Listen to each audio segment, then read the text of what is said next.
নমস্কার, সবাইকে স্বাগত জানাই একটি নতুন রান্নায়। আজকে আমি আপনাদের সঙ্গে একটি মজাদার রেসিপি শেয়ার করব।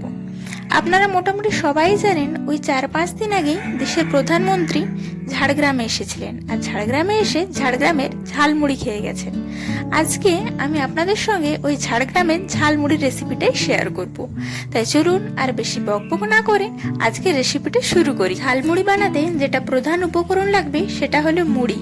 তাই আমরা কিছুটা মুড়ি নিয়ে নিয়েছি। আপনারা আপনাদের পরিমাণ মতো যতটা বানাবেন সেই অনুযায়ী মুড়ি নেবেন। এরপর এর মধ্যে দিয়ে দেব কুচনো শসা, কুচনো গাজর, কুচনো পেঁয়াজ,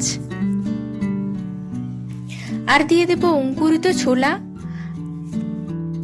ভাজা বাদাম,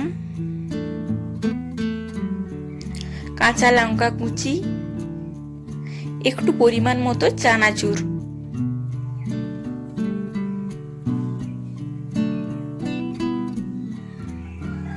আর দিয়ে দেব বিট নুন, চাট মশলা,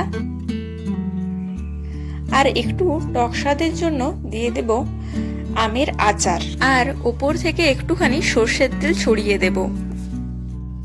এরপর এটাকে ভালোভাবে মাখিয়ে নিলেই তৈরি হয়ে যাবে ঝাড়গ্রামের সেই বিখ্যাত ঝালমুড়ি।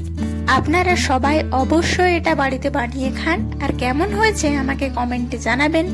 ভালো লাগলে একটা লাইক করে দেবেন, আর চ্যানেলটাকে সাবস্ক্রাইব করতে একদম ভুলবেন না। আজকের ভিডিওটা তবে এখানেই শেষ করছি। আবার দেখা হবে অন্য কোনো একটি ভিডিওতে, অন্য কোনো একদিন নতুন কোনো রান্নার সাথে।